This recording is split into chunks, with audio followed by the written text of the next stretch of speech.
optimize our fitness. Just in the fitness industry, it might say trying to look good in front of a mirror, that sort of thing, or trying to look good naked.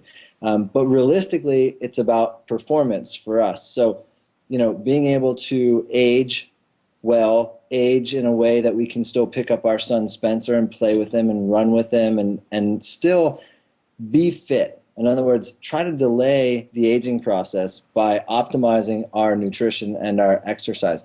And so we follow a rough version of the paleo diet with the Lauren Cordain's Paleolithic diet. Not to a T. We don't follow it to a T because as I've delved into this idea more and more, I've realized that while the Paleolithic diet is a great baseline, and if you came into my training facility and said, I need to lose weight, I would put you on a 100% Paleolithic diet. You would lose weight and you would be in better shape for it. Your cholesterol would go down. All of the doctor's indicators would go in the positive.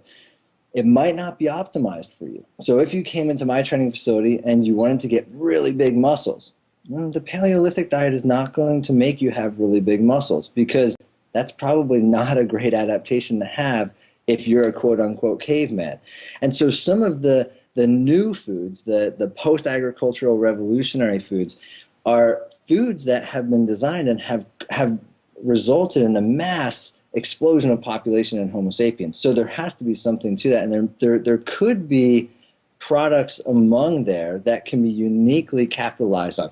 I mean, as an example, if we go to animal biology and say I have squirrels in my yard, when my dogs aren't out there, I have squirrels in my yard, and the squirrels are all about the same size. But if one squirrel happens to find a new food source, okay, so this is like the agricultural revolution, and gets bigger and has more offspring, I mean, we're talking about evolution there. We're talking about finding new food sources that might have biological advantages to doing what we want to do in the performance realm. And then when we talk about performance, we do a version of a fitness program called CrossFit, which is basically just cross training, except every day you do something different. So the idea is that you never allow your body to have a physical adaptation to doing the same exercise day in and day out. And we ultimately try to do all functional exercises. So, for example, today in my training session, I had 6 athletes that I trained, 6 people who I trained, walk 400 meters carrying 60-pound dumbbells. That's pretty functional, and it sounds really easy, but it gets hard really fast. And that's the kind of things that we think from a quote-unquote primal or Paleolithic nature. We had to carry stuff, and people can't do that today. It's very difficult for them. So we try to intertwine that. And how I've been inspired by the Evolutionary Studies Consortium or Institute is that I've brought this into my class. I teach a class on evolutionary psychology. And we talk about nutrition and fitness as it relates to behavior or motor cognition. And I try to use that. Look, this is how our ancestors might have eaten, might have moved, might have lived, to demonstrate that evolution is relevant to them today, that they can get fitter. And I had students from my last term class who are still doing it, who still send me emails saying, I thought you were off your rocker when you told me I had to eat this way for 4 weeks or encouraged me to, and yet now my whole family does it, and we've lost 150 pounds cumulative. Now let me, so this is very interesting in a number of ways, and it raises all kinds of fundamental issues that will be discussed on evolution, this view of life. A mismatch is a huge concept, evolutionary mismatch, the fact that we're adapted to a past environment and that is malfunctioning in a present environment. But also the problem of speculative just so stories, which comes up again and again. And going beyond testimonials, that if something works, we want to be able to demonstrate that it works scientifically. So when we begin to unravel this concept of our exercise regime and our dietary regime as perhaps mismatched to the current environment, the complexities of that story, I know because I've really started to study this hard, following in your footsteps in this case. It's so very complex. There's so many variables that at the end of the day, it's going to be a just so story. Yeah. And the only thing to do at that point is to start doing proper experiments.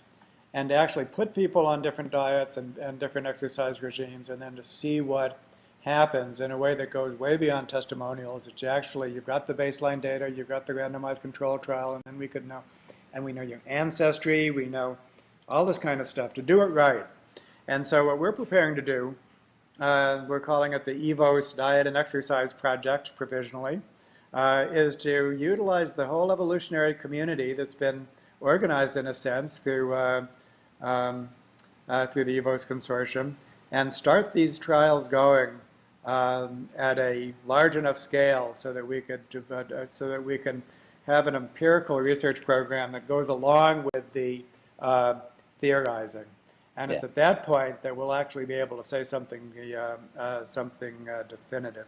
Well, let's tell us quickly about your academic editorial duties, which makes you so well positioned to serve as editor for Evolution: This View of Life. Okay. So I'm co-editor-in-chief of Evolutionary Psychology, which is an online peer-reviewed open access journal. I co-edit that with Dr. Todd Shackelford. We've been doing that for about 5 years now. We took it over from Ian Pitchford, and it's grown exponentially. We just received our first impact score of 1.27, which, while is low, it's our first impact score. So we're pleased to have moved that from what was at one time a place where people just submitted their stuff that couldn't go anywhere else to now a top-notch evolutionary psychology journal that rejects upwards of 70% of its submissions. It's very selective. Even though it's online, we still try to publish the most relevant and top-notch science that we think is happening. And then additionally, I initiated the formation of a journal called Frontiers in Evolutionary Neuroscience, which is it's a offshoot of a large journal called Frontiers in Neuroscience, and they have a tier system. So our journal is a second-tier journal in which we dedicate articles. We dedicate the articles we publish to the interface between neuroscience and evolutionary thinking. So you can't just publish an evolutionary psychology journal on faces there. You can't just publish a neuroscience and the cognitive neuroscience article there, but it has to somehow, interestingly, intertwine the idea that what you're studying is a proximate cause of behavior. Now, not all of the studies. Some of the studies deal with, there's a study published by Dean Falk on there about Einstein's brain and the relative relationship to paleoneurology and archaeology.